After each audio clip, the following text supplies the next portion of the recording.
નમસ્તે, મારું નામ છે જાડેજા રાજશ્રી સાવજુભા। હું ધોરણ 8માં અભ્યાસ કરું છું। આજે હું તમને 26 જાન્યુઆરી વિશે કહીશ, તો તમે તે શાંતિથી સાંભળો, તે મારી નમ્ર વિનંતી। 26 જાન્યુઆરી આપણો રાષ્ટ્રીય તહેવાર છે। 15 ઓગસ્ટ 1947ના દિવસે આપણો દેશ આઝાદ થયો। ત્યારબાદ દેશનું બંધારણ તૈયાર કરવા માટે બંધારણ સમિતિની રચના કરવામાં આવી। આ બંધારણ 26 જાન્યુઆરી 1950ના રોજ અમલમાં આવ્યું। આ દિવસથી ભારત સાર્વભૌમ પ્રજાસત્તાક રાષ્ટ્ર બન્યું। ત્યારથી દર વર્ષે આપણે આ દિવસને રાષ્ટ્રીય તહેવાર તરીકે ઉજવીએ છીએ।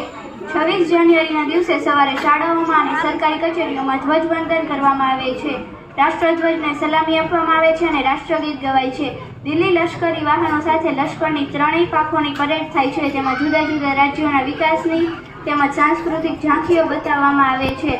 રાષ્ટ્રપતિ પરેડની સલામી ઝીલે છે। શાળાઓમાં અને સોસાયટીઓમાં સાંસ્કૃતિક કાર્યક્રમો યોજાય છે। સાંજે સરકારી મકાનો રોશનીથી ઝળહળી ઉઠે છે। કેટલાક લોકો પોતાના મકાન પર પણ રોશની કરે છે। પ્રજાસત્તાક દિન એ રાષ્ટ્રીય ભાવનાની પ્રેરણા આપતો તહેવાર છે। અસ્તુ।